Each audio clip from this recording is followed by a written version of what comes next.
ഉത്ബോധന ശൈലികളൊക്കെ ഒരു മോട്ടിവേറ്റ് രീതിയാണ്, എപ്പോഴും ഒരു മോട്ടിവേഷനാണ്. നോക്കൂ നിങ്ങൾ, നമ്മൾ ഈ കുട്ടികളൊക്കെ, ചെറിയ മക്കളൊക്കെ രാത്രി ഉറങ്ങുമ്പോ നാളെ സ്കൂളോ മദ്രസയോ ഉണ്ടെങ്കിൽ രാവിലെ എത്ര വിളിച്ചാലും കുട്ടികളെ എഴുന്നേൽക്കോ. നിങ്ങൾ കുട്ടികളെ വിളിച്ചു നോക്കുക, അതൊക്കെ ഉമ്മാനെ ഏൽപ്പിച്ചിട്ട് എല്ലാ പണിയും അവർക്ക് തന്നെയല്ലേ കൊടുക്കണം. അങ്ങനെ എല്ലാ ജോലിയൊന്നും സ്ത്രീകളെ മാത്രം ഏൽപ്പിച്ചാൽ പറ്റില്ല. നമ്മൾ ചില പുരുഷന്മാരുണ്ടാക്കി ഈ രാവിലെ അടുക്കളയിൽ ഈ ഉമ്മമാർക്ക് വളരെ കൂടുതൽ പണിയാണ്, അല്ലേ? ഒരു കുട്ടി LKG, മറ്റേ കുട്ടി 10ാം ക്ലാസ്, മറ്റേ കുട്ടി ഡിഗ്രി. 10ാം ക്ലാസ്സുകാരന് സ്പെഷ്യൽ ക്ലാസ്സിന് പോകണം, ഡിഗ്രിക്കാരന് ഇങ്ങനെ കിടന്ന് വെന്തുകൊണ്ടിരിക്കും. അല്ലാഹു റബ്ബി. ചെറിയ കുട്ടിയാണെങ്കിലോ ഈ കുട്ടിയെ കുളിപ്പിക്കണം, ഡ്രസ്സ് മാറ്റി കൊടുക്കണം, ഷൂ ഇട്ട് കൊടുക്കണം, അതുപോലെ തന്നെ ബാഗ് എടുത്ത് വെക്കണം. ഇതെല്ലാം കൂടി ഈ ഉമ്മാക്ക് 2 കയ്യേ ഉള്ളൂ. അതിനിടക്ക് ഭർത്താവ് നിങ്ങളല്ലേ, നിങ്ങൾക്ക് കട്ടൻ ചായ ഇട്ടായിട്ട് അങ്ങോട്ടും ഇങ്ങോട്ടും നടത്താൻ തുടങ്ങിയത്. ഈ ഉമ്മ എന്തൊക്കെ ചെയ്യണം? അപ്പൊ നമ്മളാണെങ്കിൽ ഇതൊന്നും ശ്രദ്ധിക്കില്ല. അങ്ങനെയല്ല വേണ്ടത്. റസൂലുള്ളാഹി ആയിഷ ബീബി റളിയല്ലാഹു അൻഹ പറയുകയാണ്, നബി സല്ലല്ലാഹു അലൈഹി വസല്ലം തങ്ങൾ വീട്ടുകാര്യങ്ങളിൽ ഞങ്ങളെ സഹായിക്കാറുണ്ട്.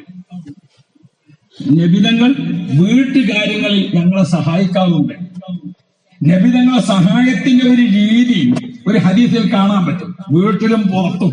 ഇങ്ങനെ ഒരിക്കൽ നബിതങ്ങളും ഒരു സ്വഹാബാക്കളും ഒരു സംഘവും, ആ സംഘം ഒരുമിച്ച് ഇങ്ങനെ യാത്ര പോവുകയാണ്. യാത്ര പോകുമ്പോൾ വഴി മധ്യേ ഒരു വിശ്രമത്തിന് വേണ്ടി നിന്നു. ആ വിശ്രമ സമയത്ത് അറബികളുടെ ഒരു പതിവനുസരിച്ച് മരുഭൂമിയിൽ ഇങ്ങനെ ഷെഡ് കെട്ടിയിട്ട്, ഹൈമ കെട്ടിയിട്ട് ആടിനെയൊക്കെ അറുത്തിട്ട് ഭക്ഷണം ഉണ്ടാക്കിയിട്ട് കഴിക്കും. അത് അറബികളുടെ ഒരു പതിവാണ്, ഇപ്പോഴും ഉണ്ട്. അത് നമ്മളെ ദുബായ്, സൗദി ഒക്കെ പോയാൽ കാണാൻ പറ്റും. എവിടെയെങ്കിലും ഒഴിഞ്ഞ സ്ഥലത്ത് ഒരു ഷെഡൊക്കെ കെട്ടിയിട്ട് അവിടെ ഒരു വിറകൊക്കെ കൂടെ ശേഖരിച്ചിട്ട് ഒരു ആടിനെയൊക്കെ ചുട്ടിട്ട് ഇങ്ങനെ, അല്ലേ? എന്താ ആ ചുട്ട ആടിന്റെ രസം എന്താണെന്നറിയോ? ആരും മിണ്ടുന്നില്ല, വായിൽ വെള്ളം നിറഞ്ഞാൽ പിന്നെ ഉണ്ടാൻ പറ്റില്ല. അള്ളാഹു ആഫിയത്ത് തരട്ടെ. അപ്പൊ ഞാൻ ഓർമ്മപ്പെടുത്തുന്നത്, അപ്പോ അങ്ങനെ ഒരു സ്വഹാബാക്കളും റസൂലുള്ളാഹിയും കൂടി ഭക്ഷണത്തിന് ഒരുങ്ങുമ്പോൾ ഒരു സ്വഹാബി പറഞ്ഞു, നബിയെ, ആടിനെ ഞാൻ അറുത്തോളാം. അപ്പൊ മറ്റു 2 സ്വഹാബാക്കൾ പറഞ്ഞു, അതിനെ കഷ്ണമാക്കിയിട്ട് ഒക്കെ ക്ലിയർ ആക്കുന്ന കാര്യം ഞങ്ങൾ ചെയ്തോളാം. അപ്പൊ വേറെ 2 ആള് പറഞ്ഞു, അതിന്റെ മാലിന്യങ്ങളൊക്കെ കൊണ്ടുപോയിട്ട് അതൊക്കെ വൃത്തിയാക്കിയിട്ട് റെഡിയാക്കിയിട്ട് ആ കാര്യങ്ങളൊക്കെ ഞങ്ങൾ ചെയ്തോളാം. അപ്പൊ വേറെ 2 സ്വഹാബാക്കൾ പറഞ്ഞു, ഭക്ഷണം ഞാൻ പാകം ചെയ്തോളാം. അങ്ങനെ ഓരോ സ്വഹാബാക്കൾ ഇങ്ങനെ പറഞ്ഞ കൂട്ടത്തിൽ റസൂലുള്ളാഹി നബി സല്ലല്ലാഹു അലൈഹി വസല്ലം നിങ്ങൾ പറഞ്ഞു, എന്നാ പിന്നെ വിറക് ഞാൻ ഉണ്ടാക്കിക്കോളാം. യാ റബ്ബ്. ആരാ പറയുന്നത്? ലോകൈക ഗുരു മുഹമ്മദ് മുസ്തഫ അല്ലാഹുവിന്റെ റസൂൽ ആ സഭയിൽ പറയാം, എങ്കിൽ പിന്നെ വിറക് ഞാൻ ഉണ്ടാക്കിക്കോളാം. അതാണ് കുടുംബ ജീവിതം, അതാണ് സഹകരണ ജീവിതം, അതാണ് സഹവാസ ജീവിതം. നമ്മളൊക്കെ പരസ്പരം എന്തെങ്കിലും സഹായിക്കേണ്ട അടുത്ത്, സഹകരിക്കേണ്ട അടുത്ത് കൂടെ നിൽക്കണം. ഭാര്യയ്ക്ക് ഭർത്താവ്, മക്കൾക്ക് മാതാപിതാക്കൾ, ശിഷ്യന്മാർക്ക് ഗുരു, മുരീദന്മാർക്ക് ഷേഖ്, അങ്ങനെയൊക്കെ പരസ്പരം എന്താണ് ഒരു ബന്ധപ്പെട്ട് നിൽക്കുന്നതാണ്. അല്ലാഹു റബ്ബി. റസൂലുള്ളാഹി തങ്ങൾ പറഞ്ഞു, നിങ്ങൾ അതൊക്കെ ഏറ്റെടുത്തില്ലേ, ഞാൻ കാര്യം ചെയ്യാം, വിറക് ഞാൻ ഉണ്ടാക്കിക്കോളാം. അല്ലാഹു. നോക്ക് നിങ്ങൾ, നബി കരീം സല്ലല്ലാഹു അലൈഹി വസല്ലം നിങ്ങൾ മദീനത്തെത്തി. ഞാൻ പറയുന്നത് എല്ലാവരും എല്ലാറ്റിലും സഹായിച്ചും സഹകരിച്ചും, അതാണ് ജീവിതത്തിന്റെ ഐശ്വര്യം. അല്ലാതെ ഭാര്യ ഇങ്ങനെ എല്ലാ പണിയെടുക്കുക, ആരോഗ്യവാനായ നമ്മളിങ്ങനെ നോക്കി നിൽക്കുക, അതല്ല. നമ്മളെ കൊണ്ട് കഴിയുന്നത് നമ്മളൊന്ന് കൂടിക്കൊടുക്കുക. രാവിലെ കുട്ടിയെ വിളിച്ചുകൊണ്ട് കൊടുക്കുക, അല്ലേ? കുട്ടിയെ കുളിപ്പിക്കുക, കുട്ടിക്ക് ഡ്രസ്സ് മാറ്റി കൊടുക്കുക. അതൊക്കെ നമുക്കും ചെയ്തുകൂടെ? ഈ ഉസ്താദ് വേണ്ടി നില വാഴുന്നതെന്ന് തോന്നുന്നുണ്ടോ? നമ്മളൊന്നും പ്രശ്നമൊന്നുമില്ല കേട്ടോ, നല്ല ആൾക്ക് അള്ളാഹു അവസാനിപ്പിക്കാൻ തോഫീക്ക്. അപ്പൊ ഞാൻ ഓർമ്മപ്പെടുത്തുന്നത് അതാണ് വേണ്ടത്, നമ്മൾ സഹകരിച്ചു. അപ്പൊ രാവിലെ കുട്ടികൾക്കൊരു പതിവുണ്ട്. നാളെ മദ്രസ ഉണ്ടെന്ന് പറഞ്ഞാൽ കുട്ടി വിളിച്ചാലും എഴുന്നേറ്റാൽ തന്നെ കൊണ്ടുപോകണം. അങ്ങനെ ഉമ്മ കുട്ടിയെ വാരി എടുത്തിട്ട് കൊണ്ടുപോയി ബാത്റൂമിൽ ഇട്ടിക്കൊടുത്തു. പിന്നെ ബാത്റൂമിൽ ഉറങ്ങുക. ബാത്റൂമിലൊക്കെ ഉറങ്ങാൻ പറ്റിയ സ്ഥലമാണല്ലോ ബാത്റൂമിലൊക്കെ, അല്ലേ? ആളുകളൊക്കെ പത്രം വാങ്ങിയിട്ടാ ബാത്റൂമിൽ പോവാ.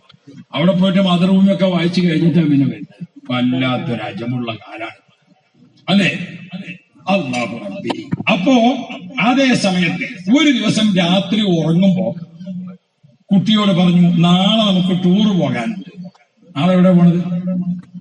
നാളെ ടൂറ് പോകാൻ മൂന്നാറിലേക്ക് പോകാണ്, അല്ലെങ്കിൽ നിലമ്പൂരിലേക്ക് പോകാണ്, അല്ലെങ്കിൽ ഊട്ടിയിലേക്ക് പോകാൻ. അങ്ങനെ ഒരു ടൂറ് പറഞ്ഞാൽ ആ ടൂറ് കേട്ട് ഉറങ്ങുന്ന കുട്ടി രാവിലെ ആരായിരിക്കും ആദ്യം എഴുന്നേൽക്കാം? ഉമ്മയാണോ കുട്ടിയാണോ? കുട്ടി എഴുന്നേറ്റിട്ട് ഉമ്മാനെ വിളിക്കാൻ തുടങ്ങും. അല്ലാഹു റബ്ബി, കുട്ടി എഴുന്നേറ്റിട്ട് ഉമ്മാനെ വിളിക്കും. അന്ന് ഉമ്മാനെ ഉറങ്ങാൻ അനുവദിക്കാതെ പോകാൻ ഇനിയും കുറെ സമയമുണ്ട്. പക്ഷെ കുട്ടി നേരത്തെ എഴുന്നേറ്റിട്ട് ഉമ്മാനെ വിളിക്കാൻ തുടങ്ങും. കണ്ടോ? ഇതെന്താന്ന് വെച്ചാൽ കുട്ടിക്ക് ഏറ്റവും താല്പര്യമുള്ള ഒരു ടൂർ പറഞ്ഞപ്പോൾ കുട്ടി ഇങ്ങനെ സന്തോഷിക്കാൻ. മുസ്ലിം ലോകത്തെ മുഴുവനും ഹബീബുനാ റസൂലുള്ളാഹി ഒരു ടൂറിലേക്ക് നയിക്കാൻ, ഒരു ആത്മീയ ടൂറ് മനസ്സും കണ്ണും കാതും കൽബും ഒരുപോലെ കുളിർമയാകുന്ന ഒരു ടൂറ്. അതാണ് റമളാന്റെ തൊട്ട് മുമ്പ് നബിതങ്ങൾ വഅദ് പറഞ്ഞപ്പോൾ ഖദ് അളല്ലക്കും ശഹ്റുൻ മുബാറക്, നിങ്ങൾക്കൊരു കുളിർമ വരുന്നു, നിങ്ങൾക്കൊരു സന്തോഷം വരുന്നു, നിങ്ങളിലേക്കൊരു ഊട്ടി കടന്നു വരുന്നു, നിങ്ങളിലേക്കൊരു മൂന്നാർ വരുന്നു എന്ന രൂപത്തിൽ. എന്താണ് അവല്ലക്കും എന്ന് പറഞ്ഞൊരു വാക്കുണ്ടല്ലോ, ളിരാൽ. യാ റബ്ബ്, നാളെ മഹ്ശർ മുറ്റത്ത് നമ്മൾ ഒരുമിച്ച് കൂടാൻ ദ്വാരക്കുന്നത് തഹ്ത ളില്ലി അർശിഹിനാണ്. കുളിർമ വല്ലാത്തൊരു വാക്കാണ്. നിങ്ങൾക്കിതാ ഒരു സന്തോഷം വരുന്നു റസൂലുള്ളാഹി തങ്ങൾ. അപ്പൊ ഈ തൊട്ടപ്പുറത്ത് വരാനിരിക്കുന്ന റമളാനിനെ കുറിച്ച് നമ്മളിങ്ങനെ പ്രതീക്ഷിച്ച് നിൽക്കുമ്പോൾ പഠിച്ചതനുസരിച്ച് ഒരു പരിവർത്തനം. എന്താ പരിവർത്തനം? ഫർള് മാത്രം നിസ്കരിക്കുന്ന ആൾ സുന്നത്തും കൂടി നിസ്കരിക്കാൻ തുടങ്ങാം. സാധാരണ സുന്നത്ത് കൂടി നിസ്കരിക്കുന്ന ആൾ അയാള് ദുഹാൻ കൂടി നിസ്കരിക്കാൻ തുടങ്ങാം. ദുഹാൻ നിസ്കരിക്കുന്ന ആൾ തഹജ്ജുദ് കൂടി നിസ്കരിക്കാൻ തുടങ്ങാം. പഠിക്കണം, പരിവർത്തിക്കണം, പഠിക്കണം, മാറ്റം വരണം, പഠിക്കണം, പുരോഗമിക്കണം. അല്ലാഹു റബ്ബി ഖുൽ ഹുവല്ലാഹു മുതൽ പതിവുള്ള ഒരാള് യാസീനിലേക്ക് ഒന്ന് ഉയരാം. യാസീൻ പതിവുള്ള ആള് തബാറക്കയും കൂടി ഒന്ന് പരിവർത്തിച്ചു കൊണ്ടുവരാം. അതൊക്കെ പതിവുള്ള ഒരാള് ഖത്മ് തീർക്കാൻ കഴിയും, ഖുർആൻ ഖത്മ് ചെയ്യാം. ഇങ്ങനെ പുരോഗമിക്കണം. പഠിക്കുക, മാറ്റം വരുത്തുക. അല്ലാതെ ഒന്ന് തന്നെ ഉറച്ചു നിൽക്കാണ്. പണ്ട് രണ്ടാള് കണ്ടുമുട്ടി പരിചയപ്പെട്ട് സംസാരിച്ചു. സംസാര മധ്യേ ഒരാള് മറ്റേ ആളോട് ചോദിച്ചു, അല്ല ഇപ്പൊ പ്രായം എത്ര ആയിട്ടുണ്ടാവുന്നു? അയാൾ പറഞ്ഞു, എനിക്ക് 65 വയസ്സായി. ഓ, 65 ആയില്ലേ? പിന്നെ അവർ തമ്മിൽ കണ്ടുമുട്ടിയിട്ടില്ല. 10 വർഷം കഴിഞ്ഞിട്ടാ പിന്നെ കണ്ടത്. 10 വർഷം കഴിഞ്ഞ് പിന്നെ കണ്ട് സംസാരിച്ചപ്പോ ചോദിച്ചു, അല്ല ഇപ്പൊ പ്രായം എത്രയായിരുന്നു? പ്രായം 65 ആയിരുന്നു. 65? അതെ. അപ്പൊ നിങ്ങളിൽ 10 വർഷം മുമ്പ് 65 എന്നാണ്. അപ്പൊ ഇയാള് പറഞ്ഞു, എന്നെ പറ്റി നീ പഠിക്കണം. 65 ആയ ശേഷം ഞാൻ പിന്നെ വാക്ക് മാറ്റിയിട്ടില്ല. അയാൾ വാക്ക് മാറാത്തത് കൊണ്ട് വയസ്സ് കൂടാതിരിക്കും. ഒന്ന് ഇങ്ങനെ മാറ്റം വരാതെയാണ് മൂപ്പരെ പോകാൻ പറ്റും. ഇതല്ല, പരിവർത്തിക്കണം, മാറുക, പഠിക്കുക, പരിവർത്തിക്കുക, പഠിക്കുക, മാറ്റം വരുത്തുക, പഠിക്കുക, പുരോഗമിക്കുക. നബി മുഹമ്മദ് മുസ്തഫ, ഔലിയാക്കളെ ലോകം മുഴുവനും അതല്ലേ. നമ്മളിപ്പോൾ മഹാനവർകളെ അനുസ്മരിക്കുകയാണല്ലോ ഇവിടെ. അതിൽ ഒരുപാട് മഹാന്മാർ കടന്നു വരും. ഞാൻ വരുമ്പോ ബഹുമാനപ്പെട്ട തങ്ങളവർകൾ ജുറൈജ് റളിയല്ലാഹു അൻഹുവിനെ കുറിച്ച് പറയുകയാണ്. അതൊരു വല്ലാത്ത ചരിത്രത്തിന്റെ ബാക്കിയാണ്, വല്ലാത്ത സംഭവങ്ങൾ. മഹാന്മാരുടെ ജീവിതം എന്ന് പറഞ്ഞാൽ ആ ജീവിതമാണ് നമ്മൾ പഠിക്കേണ്ടത്. നമ്മളൊരു സ്ഥലത്ത് ഒരു മക്കാമിലേക്ക് പോകുമ്പോൾ അവിടുത്തെ മഹാനവറുകളുടെ കൊണ്ട് അവരെ കറാമത്ത് കാണിച്ചു, രോഗം ശിഫയായി, അതേപോലെ തന്നെ ആപത്തുകൾ തടയപ്പെട്ടു, ബുദ്ധിമുട്ടുകൾ, അങ്ങനെ ഒരുപാട് വിഷയങ്ങളുണ്ട്. അതല്ല, അതൊരു സൈഡാണ്. അതേ സമയത്ത് അവിടെ മറുപട്ട് കിടക്കുന്ന ആളുടെ ഗുണം എന്തായിരുന്നു, അത് നമുക്ക് പകർത്താനുള്ളത് എന്താണ്? ഹബീബുനാ മുഹമ്മദ് മുസ്തഫ നബി സല്ലല്ലാഹു അലൈഹി വസല്ലമ തങ്ങൾ നമ്മെ പഠിപ്പിക്കുന്നത് എന്താണ്? എല്ലാ മഹാന്മാരുടെ ജീവിതത്തിലും ഒട്ടേറെ കാര്യങ്ങളുണ്ട്. അതാണ് നമ്മൾ പഠിക്കേണ്ടത്. അങ്ങനെയാണ് പഠിക്കുക, പരിവർത്തിക്കുക. നമ്മുടെ ജീവിതത്തിൽ നമുക്ക് മാറ്റങ്ങൾ സംഭവിച്ചുകൊണ്ടേയിരിക്കണം. നോക്കൂ നിങ്ങൾ, ബഹുമാനപ്പെട്ട താജുൽ ഉലമ ഉള്ളാളത്തെ ഉപ്പാപ്പ, അള്ളാഹു ദറജ ഏറ്റിക്കൊടുക്കണേ അല്ലാഹ്. താജുൽ ഉലമ ഉപ്പാപ്പ ജീവിതത്തെ പരിവർത്തിപ്പിച്ചത് എങ്ങനെയാണ്? 15-ാമത്തെ വയസ്സിൽ താജുൽ ഉലമ ഉപ്പാപ്പ തഫ്സീർ ജലാലൈനി ഓതുകയാണ്. ദർസിൽ ഓതുമ്പോൾ ആദ്യം ഖുർആൻ വ്യാഖ്യാനം ഓതുന്ന കിതാബാണ് ജലാലൈനി. അപ്പൊ ആ കിതാബ് ജലാലൈനി ഓതുമ്പോൾ ഉസ്താദന്മാര് ഒരു ഖദർ ഓതിത്തരും. ആയത്ത് 10 ആയത്ത്, 25 ആയത്ത്. ഉള്ളാളത്തെ ഉപ്പാപ്പ എന്ത് ചെയ്യും? അതാത് ദിവസം ഓതണ ആയത്ത് അന്ന് തന്നെ ഹിഫ്ളാക്കും. അങ്ങനെ ജലാലൈനി ഓതി തീർന്നപ്പോൾ ഖുർആൻ 30 ഹിഫ്ളായി. മറിയം സൂറത്ത് ഒഴിച്ച്. ഇത് ഉപ്പാപ്പ തന്നെ കഥ പറഞ്ഞതാ ഞങ്ങൾക്ക്. അപ്പൊ ഞാൻ ഉപ്പാപ്പാനോട് എന്റെ തമാശ ചോദിച്ചു, മറിയം സൂറത്ത് എന്തേ അന്ന് ഹിഫ്ളാകാതിരുന്നത് എന്ന് ചോദിച്ചു. അപ്പൊ പറഞ്ഞു, എടാ അന്ന് ചാരിയത്തിൽ പുതിയാപ്പിള അബ്ദുറഹ്മാൻ വയലിന് വന്നിരുന്നു 10 ദിവസത്തെ വയലിന്. അപ്പൊ രാത്രി വയല് കേൾക്കാൻ പോയി. രാത്രി വയല് കേൾക്കാൻ പോയത് കൊണ്ട് ഞാൻ എല്ലാവരും ഉറങ്ങിയിട്ടാണ് ഹിഫ്ളാക്കൽ. അന്ന് ഹിഫ്ളിന്റെ സമയം വയല് കേൾക്കാൻ വേണ്ടി പോയി. പിന്നെ ഞാൻ അത് ആ കൊല്ലത്തെ റമളാനിലാണ് ഹിഫ്ളാക്കിയത്. ഉപ്പാപ്പ റമളാനു ശരീഫിൽ അതും കൂടി ഹിഫ്ളാക്കി. 15ാമത്തെ വയസ്സിൽ ഖുർആൻ 30 ഹിഫ്ളായി. അന്ന് മുതൽക്ക് ഉപ്പാപ്പാക്ക് ഒരു പതിവുണ്ട്. എന്താ പതിവ്? റസൂലുള്ളാഹി സ്വല്ലല്ലാഹു അലൈഹി വസല്ലം തങ്ങളോട് ഒരു സ്വഹാബി ചോദിച്ചു, നബി അല്ലാഹുവിന്റെ റസൂലെ, ഖുർആൻ ഖതം തീർക്കണല്ലോ, നമ്മളൊക്കെ റമളാൻ അടുത്തിരിക്കുന്നു, ഖത്മുൽ ഖുർആൻ. ഖത്മുൽ ഖുർആൻ എന്ന് പറഞ്ഞാൽ ഖുർആൻ ബിസ്മി മുതൽ തുടങ്ങി ഖുൽ അഊദു ബിറബ്ബിന്നാസ് വരെ ഒരു ഹർഫോ ഒരു വാക്കോ ഒരു ആയത്തോ വിട്ടുപോകാതെ ഓതാം. കുറച്ച് എവിടെയെങ്കിലും ഓതി, കുറച്ച് ഇവിടെ ഓതി, കുറച്ച് അവിടെ ഓതി, കുറച്ച് മറ്റോടത്ത് ഓതി, അങ്ങനെ ഖത്മാവില്ല.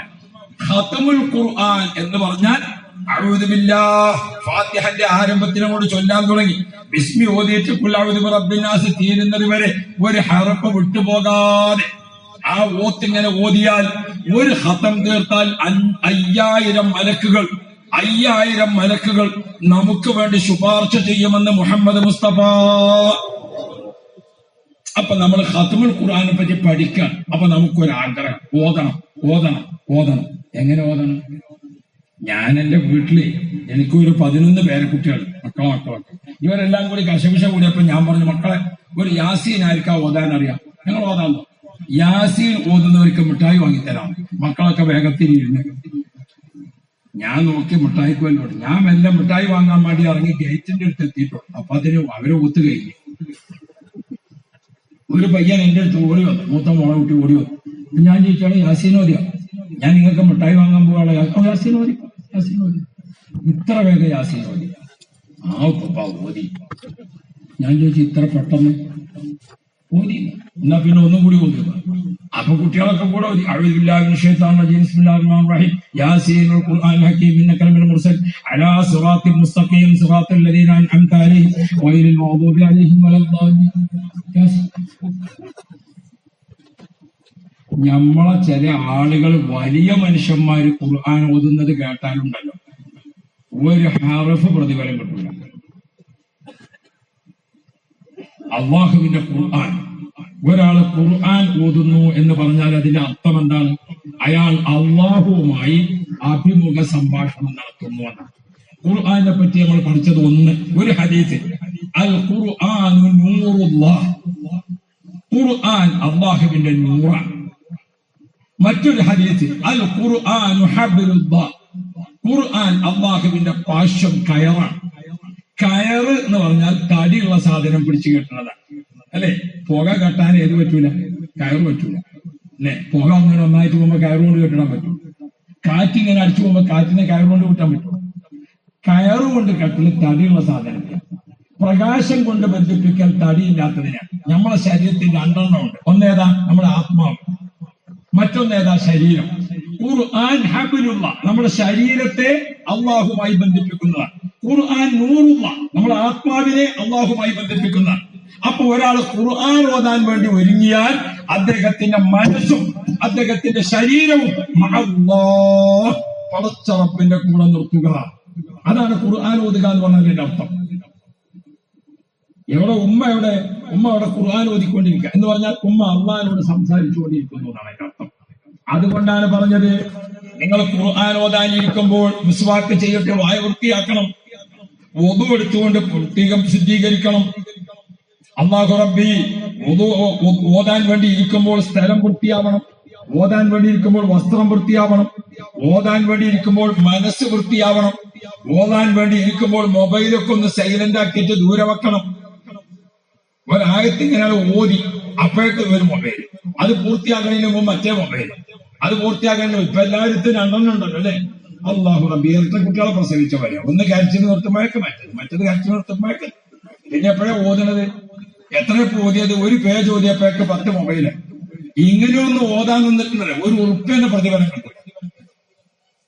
ഈ വിഷയത്തിലേക്കൊന്ന് ശ്രദ്ധ വേണ്ടേ? ഖുർആൻ ഓതാൻ വേണ്ടി ഇരിക്കുമ്പോൾ എന്ത് ചെയ്യണം? അങ്ങനെ എല്ലാ സംഗതികളും റെഡിയാക്കി. മൊബൈലിൽ ഖുർആൻ ഓതുന്നത് യാത്രയിലൊക്കെ ഓക്കെ, യാത്രയിലൊക്കെ ഇങ്ങനെ മൊബൈലിലൊക്കെ നോക്കി ഓതുന്നത്. അതേ സമയത്ത് വീട്ടിലോ പള്ളിയിലോ ഒക്കെ ഇരുന്നിട്ട് ഓതുമ്പോൾ ഏറ്റവും നല്ലത് മുസാഫ് നോക്കി ഓതലാണ്. എന്തുകൊണ്ട്? ഓതുവോടുകൂടെ മുസാഫ് എടുക്കുന്നത് കൈ പ്രകാശിക്കും. മുഹമ്മദ് മുസ്തഫ മുസാഫിലേക്ക് നോക്കുന്നത് കണ്ണ് പ്രകാശിക്കും. മുഹമ്മദ് മുസ്തഫ മുസാഫ് നോക്കി നമ്മൾ മുസാഫ് ഖുർആൻ ഇങ്ങനെ ഓതിക്കൊണ്ടിരിക്കുമ്പോൾ നമ്മുടെ ആത്മാവ് മുഴുവനും പ്രകാശിപ്പിക്കും. മുഹമ്മദ് മുസ്തഫ. അതുകൊണ്ട് തന്നെ അള്ളാഹുവിനോടുള്ള നേരിട്ടുള്ള സംഭാഷണമായതുകൊണ്ട് പറയുന്നു, സയ്യിനൂ അസ്വാത്തക്കും ബിൽ ഖുർആൻ, നിങ്ങൾ ഖുർആൻ നല്ല സൗണ്ടിൽ ഓതണേ. മുഹമ്മദ് മുസ്തഫ നല്ല സൗണ്ടിൽ ഇങ്ങനെ ഓതണം ഖുർആൻ. ഒരിക്കല് ബഹുമാനപ്പെട്ട റസൂലുള്ളാഹി സ്വല്ലല്ലാഹു അലൈഹി വസല്ലം നിങ്ങളെ ഇശാ നിസ്കാരം കഴിഞ്ഞ് റൂമിലെത്തി നോക്കുമ്പോൾ അന്ന് ആയിഷാ ബീവിന്റെ ദിവസം. ആയിഷാ ബീവിനെ റൂമിൽ കാണാനില്ല. സാധാരണ റസൂൽ സ്വല്ലല്ലാഹു അലൈഹി വസല്ലം നിസ്കാരം കഴിഞ്ഞൊക്കെ വരുമ്പോഴേക്കും ആയിഷമ്മ ബീവി നല്ല ഭംഗിയായിട്ട് റസൂലുള്ളാഹിനെ സന്തോഷിപ്പിച്ചുകൊണ്ട് റൂമിലുണ്ടാവും. നബിതങ്ങൾ ആയിഷുവിനെ കാണാനില്ല. റസൂലുള്ള അവിടെ ഇരുന്നു. അല്പസമയം വൈകിയപ്പോൾ ആയിഷത്ത് റളിയല്ലാഹു അൻഹ പെട്ടെന്ന് റൂമിലേക്ക് വന്നു. ഒന്നിങ്ങനെ ബേജാറായി. അപ്പൊ റസൂലുള്ളാഹി തങ്ങൾ ചോദിച്ചു, ആയിഷു. അങ്ങനെ റസൂലുള്ള വിളിക്കാം. നമ്മളെ മാതിരി എന്റെ മലപ്പുറത്തൊക്കെയാണെങ്കിൽ ആയിഷ എന്നാ വിളിക്കും. അങ്ങനെ പേടിപ്പിക്കേണ്ട വിളിയൊന്നും വിളിക്കാണ്ട, ഒരു സ്നേഹത്തിൽ വിളിച്ചാൽ മതി. റസൂലുള്ളാഹി തങ്ങൾ അങ്ങനെ വിളിക്കും. ആയിഷു. എന്തൊരു മധുരമാണ് ആ വിളിക്കുക. റസൂലുള്ളാഹി തങ്ങൾ വിളിക്കാൻ ആയിഷൂന്ന വിളിക്കാം. റസൂലുള്ള വിളിക്കങ്ങനെ ഖദീജൂന്ന വിളിക്കാം. എന്താ അതിന്റെ ഒരു സന്തോഷം അല്ലേ? അതാണ് നമ്മളൊക്കെ ചെയ്യേണ്ടത്. ദേഷ്യപ്പെട്ടല്ല വിളിക്കേണ്ടത്, ആരെയും സ്നേഹിച്ച് കീഴടക്കണം. അപ്പൊ നബി സല്ലല്ലാഹു അലൈഹി വസല്ലം ചോദിച്ചു, ആയിഷു എന്തു പറ്റി? അപ്പൊ റസൂലുള്ളാഹിനോട് ആയിഷ ബീവി പറഞ്ഞു, നബിയെ, ഞാൻ അപ്പുറത്തെ മുസല്ലയിൽ നിസ്കരിച്ചിരിക്കായിരുന്നു. അപ്പോ പള്ളിയിൽ നിന്നൊരു ഖുർആൻ ഓത്ത് കേട്ടു. ആ ഓത്ത് ഇങ്ങനെ കേട്ടപ്പോൾ വല്ലാത്ത മധുരമുള്ള ഓത്ത്, വല്ലാത്ത ചന്തമുള്ള ഓത്ത്. ആ ഓത്ത് ഇങ്ങനെ കേട്ടപ്പോൾ ഞാൻ കേട്ട് ഇരുന്ന് പോയി നബിയേ. ഖുർആൻ ഇങ്ങനെ കേട്ട് ഇരുന്നപ്പോൾ ഞാൻ അതിൽ ലയിച്ചു പോയി. തങ്ങൾ വരുന്ന സമയം മറ്റൊക്കെ ഞാൻ മറന്നുപോയി. അല്ലാഹ്, ആ സമയത്ത് അതാണ് കേട്ടപ്പോൾ റസൂലുള്ളാഹി തങ്ങൾ എഴുന്നേറ്റിട്ട് പള്ളിയിലേക്ക് ഇങ്ങനെ നോക്കി. അപ്പൊ ഒരു സ്വഹാബി ഓതിക്കൊണ്ടിരിക്കുന്നത് റസൂലുള്ളാഹി തങ്ങൾ ഇങ്ങനെ കേൾക്കുക. ആയിഷ ബീവിയും റസൂലുള്ളാഹിയും രണ്ടുപേരും കുറച്ചു നേരം ഇങ്ങനെ കേട്ടിരുന്നിട്ട് അള്ളാഹുവിന്റെ റസൂല് പറയുന്നുണ്ട്, റസൂലുള്ളാഹി തങ്ങൾ ഹാദാ സാലമു മൗലാ അബീ ഹുദൈഫ, ഇത് ബഹുമാനപ്പെട്ട സാലം റളിയല്ലാഹു അൻഹു ആണല്ലോ. അൽഹംദുലില്ലാഹില്ലദീ ജഅലനി മിസ്ല ഹാദാ ഫി ഉമ്മത്തി, ഇതുപോലെ ഖുർആൻ ഓതുന്ന ആളുകളെ എന്റെ ഉമ്മത്തിൽ അല്ലാഹു തആല തന്നുവല്ലോ. അൽഹംദുലില്ലാഹ്. സയ്യിനു അസ്വാതക്കും ബിൽ ഖുർആൻ, നിങ്ങൾ നല്ല സൗണ്ടിൽ ഖുർആൻ ഇങ്ങനെ ഓതിയാൽ അഊദു ബില്ലാഹി മിനശ് ശൈത്വാനിർ റജീം, ശൈത്താനാണ് മാറി. ബിസ്മില്ലാഹിർ റഹ്മാനിർ റഹീം, മലക്കുകൾ വന്നു. അൽഹംദുലില്ലാഹ്, പിന്നെയും മലക്ക്. അർറഹ്മാനിർ റഹീം, പിന്നെയും മലക്ക്. മാലിക് യൗമിദ്ദീൻ, പിന്നെയും മലായിക്കത്തിന്റെ ബറ്റാലിയൻ. ഒരായത്തിങ്ങനെ ഓതുമ്പോൾ ഹഫളത്തിന്റെ മലക്ക്, കിറാമൻ കാത്തിബീങ്ങളായ മലക്ക്, അല്ലാഹു റബ്ബി, റഹ്മത്തിന്റെ മലക്ക്, അല്ലാഹു റബ്ബി, ഹഫളത്തിന്റെ മലക്ക്, അല്ലാഹു റബ്ബി, സയ്യാഹിങ്ങളായ മലക്ക്. അങ്ങനെ മലായിക്കത്ത് ഇങ്ങനെ വന്ന് മുഅക്കിലീങ്ങളായ മലക്ക്. ഖുർആൻ ഇങ്ങനെ ഓത്ത് തുടരുമ്പോൾ നമ്മുടെ പരിസരത്ത് മലായിക്കത്ത് ഇങ്ങനെ നിറയും. മലക്കുകൾക്ക് എന്താണ് പണി? നമ്മൾ ഓതിക്കൊണ്ടിരിക്കുമ്പോൾ മലക്കുകൾ കേട്ടുകൊണ്ടിരിക്കുന്നു. ഖുർആൻ ഓതുന്നതും കേൾക്കുന്നതും ശരീക്കാനിൽ അജ്രി മുഹമ്മദ് മുസ്തഫ. നോക്ക നിങ്ങൾ, ഒരു റമദാൻ ഷരീഫിൽ ജിബ്രീൽ അലൈഹിസ്സലാം വന്നിട്ട് ഖുർആൻ ഓതി 30 റസൂലുള്ളാഹിക്ക് ഓതി കൊടുത്തു. അപ്പൊ റസൂലുള്ള കേട്ടിരുന്നു മുഴുവൻ. അപ്പൊ 2 ഖത്തം തീർന്നു. ഏതാ 2 ഖത്തം? ജിബ്രീൽ ഓതി ഖത്തം തീർത്തു, റസൂലുള്ളാഹി കേട്ട് ഖത്തം തീർത്തു. കുറച്ചു കഴിഞ്ഞപ്പോൾ നബി സല്ലല്ലാഹു അലൈഹി വസല്ലം ജിബ്രീൽ അലൈഹിസ്സലാമിന് തിരിച്ചു ഓതി കൊടുത്തു. അപ്പോൾ ജിബ്രീൽ അലൈഹിസ്സലാം കേട്ടിരുന്നു. അപ്പൊ 2 ഖത്തമായി. ഏതാ 2 ഖത്തം? ജിബ്രീൽ അലൈഹിസ്സലാം വന്നുകൊണ്ട് അപ്പൊ റസൂലുള്ളാഹി തങ്ങൾ ഓതി ഖത്തം തീർത്തു, റസൂലുള്ളാഹി കേട്ട് ഖത്തം തീർത്തു. കണ്ടോ? ഖുർആൻ കേൾക്കുന്നതും ഓതുന്നതും ശരീക്കാനി ഫിൽ അജ്രി. നബി സല്ലല്ലാഹു അലൈഹി വസല്ലം തങ്ങൾ നമ്മളെ പഠിപ്പിക്കുന്നുണ്ട്. ജിബ്രീൽ അലൈഹിസ്സലാം ഖുർആൻ ഇങ്ങനെ ഓതിയിട്ട് ജിബ്രീൽ അലൈഹിസ്സലാം കേട്ടുകൊണ്ടേയിരുന്നു. അപ്പൊ ഒരാൾ കേട്ട് ഖത്തം തീർത്തു, ആദ്യം തിരിച്ചിങ്ങോട്ട് ഓതി, അപ്പൊ ഓതി ഖത്തം തീർത്തു. രണ്ടാളും ഒരേ സമയത്ത് രണ്ട് ഖത്തം, ഒന്ന് കേട്ട് ഖത്തം തീർത്തു, ഒന്ന് ഓതി ഖത്തം തീർത്തു. സയ്യിദുനാ മലക്ക് ജിബ്രീൽ അലൈഹിസ്സലാം അങ്ങനെയാണ് റസൂലുള്ളാഹിക്ക് ഖുർആൻ കൊടുത്തത്. ജിബ്രീൽ ഓതി കൊടുക്കും, റസൂലുള്ളാഹി കേൾക്കും. കേട്ടിങ്ങനെ ഇരുന്ന് ഖുർആൻ ഓതി കഴിഞ്ഞു, പിന്നെ തിരിച്ച് ആരോതും? ജിബ്രീൽ അലൈഹിസ്സലാം ഓതും. അതാണ് രണ്ട് ഖത്തം, ഒന്ന് കേട്ട് ഖത്തം. അതാണ് നമ്മളൊക്കെ റമളാൻ ഷരീഫിൽ ഇമാം ഇങ്ങനെ ഓതുകയാണ്, ഇമാമിങ്ങൾ ഇങ്ങനെ ഓതുകയാണ്. ഇവിടെ എവിടെയെങ്കിലും റമളാനിൽ ഖത്തം തീർക്കുന്ന പതിവുണ്ടോ? ഉണ്ടോ? ഏതെങ്കിലും പള്ളിയിൽ ഉണ്ടോ? ഞാൻ ചോദിച്ചത് നിങ്ങൾ ഖത്തം തീർക്കലുണ്ടോന്നല്ല, ഇമാമ് ഖത്തം തീർത്ത് പോകുന്ന പതിവുണ്ടോ? ഉണ്ടോ?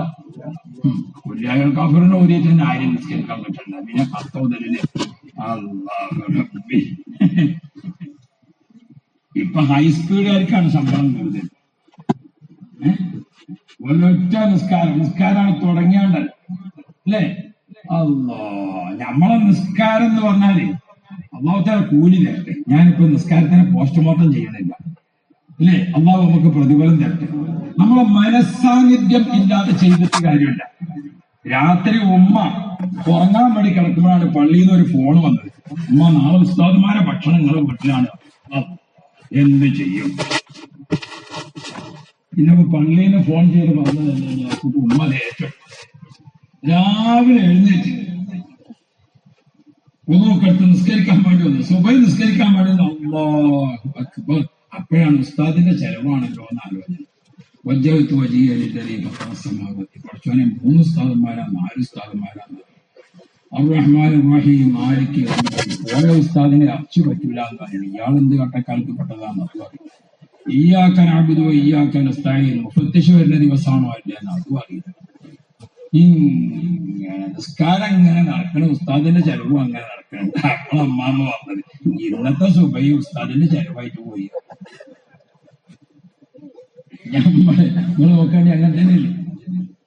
റെയിൽവേ സ്റ്റേഷനിൽ വണ്ടി വന്ന മതിയാണ് നമ്മൾ നിസ്കരിക്കാൻ നിന്നാൽ. നിങ്ങൾ റെയിൽവേ സ്റ്റേഷനിൽ പോയി നോക്കി, ഫ്രീ ആയ സമയത്ത് അവിടെ ചെന്നാല് ആരും സൗണ്ടും ഇല്ല, ഒരു സൗണ്ടും ഇല്ല, എന്തൊരു അച്ചടക്കത്തിലാണ്. ട്രെയിൻ ഇങ്ങോട്ട് വന്ന് നിൽക്കുന്നതോടുകൂടെ എല്ലാവരും ഇറങ്ങി ചായ ചായ, കാപ്പി കാപ്പി, മനോരമ മനോരമ, സിറാജ് സിറാജ് എല്ലാവരും ഇറങ്ങി. നമ്മൾ ഫ്രീ ആയിട്ട് ഇങ്ങനെ നടക്കുകയാണ്, ഒരു പ്രശ്നം മനസ്സിലില്ല. നിസ്കരിക്കാൻ വേണ്ടി സ്റ്റേഷനിലെത്തി, വണ്ടി നിർത്തി, അല്ലാഹു അക്ബർ. ഇനി ആലോചന വരാത്തതൊന്നും ബാക്കിയില്ല. വജ്ജഹത്ത് അങ്ങനെ നടക്കണ്ടോ, ഫാത്തിഹ അങ്ങനെ നടക്കണ്ടോ അല്ലേ? അതുകൊണ്ട് അബുദാബിന്ന് ഒരു ബേക്കറി കച്ചവടക്കാര് കച്ചവടം ചെയ്തിട്ട് രാത്രി പീഡ പൂട്ടി വന്ന് കണക്ക് കൂട്ടി നോക്കുമ്പോൾ 300 ദിർഹംസ് തന്നില്ല ബാക്കി. ഇതാർക്കും കൊടുക്കേണ്ട പൈസയാണ് കണക്ക് കൂട്ടിയിട്ട് കിട്ടുന്നത്. സമയം കുറെ ആയപ്പോ ഒരാൾ പറഞ്ഞു, ഇനി കണക്ക് രാവിലെ നോക്കാൻ പോയി ഉറങ്ങാം. അപ്പൊ ഒരു ചെറുപ്പക്കാരന്മാർ ഉറങ്ങാൻ നിൽക്കട്ടെ, ഇഷാ നിസ്കരിച്ചിട്ട് ഉറങ്ങാം. ആ ശരിയാ, നിസ്കരിച്ചിട്ടില്ലല്ലോ. അപ്പോ നിസ്കാരം തുടങ്ങി. രണ്ടാമത്തെ റക്അത്തിന് ഇമാമ് നിൽക്കുന്ന ആള് സമിഅല്ലാഹു ലിമൻ ഹമിദാനപ്പം മൗമിങ്ങളെ കൊടുക്കുന്ന ഒരാള് നിൽക്കട്ടെ എന്ന് പറഞ്ഞാലും കൊടുക്കാനുള്ള പൈസയാണ്. നമ്മളെ ദിക്റും സ്വലാത്തിനൊന്നും വേണ്ടത്ര ഫലം കാണാത്തത് എന്തുകൊണ്ടാണ്? നിങ്ങൾ മനസ്സാന്നിധ്യമില്ല. നമ്മളെ വായു കൊണ്ട് ഇങ്ങനെ പറയുന്നുണ്ട്, അതിനുള്ളൊരു കൂലി അല്ലാഹു തആല തരും, അത് ഉറപ്പന്നെയാണ്. പടച്ചോൻ വലിയ ഹിക്മത്തിലാണ് പറഞ്ഞത്. ഏത് ഖൈറ് ചെയ്താലും 1-ന് 10 തരാനാണ്. 1-ന് ഒരു ഹസനത്തിന്റെ അശീല അംസാരിയ, 1-ന് എത്ര കിട്ടും? 10 കിട്ടും. 1-ന് 10 കിട്ടും അല്ലെ? 10 എന്നേ പറഞ്ഞതോ. നമ്മൾ ഈ വഴന്ന ഈ ദിക്റൊക്കെ ഉണ്ടല്ലോ, അതിന് ഇന്ത്യന്റെ 10 കിട്ടും. അതിന് ഏത് കിട്ടും? ഇന്ത്യന്റെ 10 കിട്ടും. കുറച്ചൊരു വേണം വിചാരിച്ചങ്ങാണ്ട് ഓതാണെങ്കിൽ അതിന് സൗദിന്റെ 10. അവിടുത്തെ 10ഉം ഇവിടുത്തെ 10ഉം തമ്മിലുള്ള വ്യത്യാസങ്ങൾ കഴിയും. നമ്മൾ ഇവിടുത്തെ ഒരു 10,000 കിട്ടിയാൽ ചില്ലറയാക്കി എത്രണ്ടാവും? സൗദിയിൽ നിന്ന് ഒരു 10,000 കിട്ടിയിട്ടുണ്ടല്ലോ, അത് മറ്റേ വൈക്കൾ ചവിട്ടിയാപ്പോഴെത്തുമ്പോൾ അതിന് എത്ര ഉണ്ടാവും? 2 ലക്ഷം ഉണ്ടാവും. അപ്പൊ നമുക്ക് അല്ലാഹു തആല 10 തരാനേ പറഞ്ഞതും. ഏത് 10? അത് നമ്മുടെ നിയ്യത്തനുസരിച്ച്, നമ്മുടെ ഉദ്ദേശശുദ്ധി അനുസരിച്ച്, നമ്മുടെ ചിട്ട അനുസരിച്ച്, അതൊക്കെ അനുസരിച്ച് മാറ്റം വരും. അല്ലാഹുവേ ഖൈറായത് കൂടുതൽ തരണേ അല്ലാഹ്. പഠിക്കുക, മാറ്റം വരുത്തുക. ഹബീബുനാ റസൂലുള്ളാഹി, ബഹുമാനപ്പെട്ട റസൂലുള്ളാഹി തങ്ങൾ പഠിപ്പിച്ചതനുസരിച്ച് ഉള്ളാളത്തെ തങ്ങൾ പാപ്പ ഖുർആൻ ഖത്തമിന്റെ ഹദീസ് ഓതിയപ്പോൾ അത്തിബിയാനിൽ കാണാം റസൂലുള്ളാഹിനോട് സ്വഹാബി ചോദിച്ചു, നബിയെ എപ്പോഴാ ഖത്തം തീർക്കേണ്ടത്? മിനൽ ജുമുഅത്തി ഇലൽ ജുമുഅ, ദിവസം ഖത്തം തീർക്കാൻ പറഞ്ഞ ഹദീസുണ്ട്. 3 ദിവസം കൂടുമ്പോൾ ഖത്തം തീർക്കാൻ പറഞ്ഞ ഹദീസുണ്ട്. ഒരു മിതമായതാണ്. മിനൽ ജുമുഅത്തി ഇലൽ ജുമുഅ, എല്ലാ വെള്ളിയാഴ്ചയും ഖത്തം തീർക്കാം. 8 ദിവസം കൂടുമ്പോൾ ഒരു ഖത്തം, 8 ദിവസം കൂടുമ്പോൾ ഒരു ഖത്തം. അല്ലാഹ് മറ്റൊരു ഹദീസിൽ കാണാം 15 ദിവസം കൂടുമ്പോൾ. മൊത്തത്തിൽ ആ ഖത്തം തീർക്കുന്ന ഹദീസുകൾ ഇങ്ങനെ നോക്കിയാൽ 40 ദിവസം കൂടുമ്പോഴെങ്കിലും ഖുർആൻ ഒരു ഖത്തം തീർക്കണം. അതാണ് ഏറ്റവും ചുരുങ്ങിയ. അതിന്റെ ഒരു പെണ്ണിനെ സംബന്ധിച്ചിടത്തോളം മാസത്തിൽ 10 ദിവസം ഖത്തം ഓതാൻ പറ്റാത്തതും മറ്റുമൊക്കെ ഉണ്ടാവും അല്ലെ? സ്വാഭാവികമായിട്ടും 40 ദിവസം കൂടുമ്പോൾ.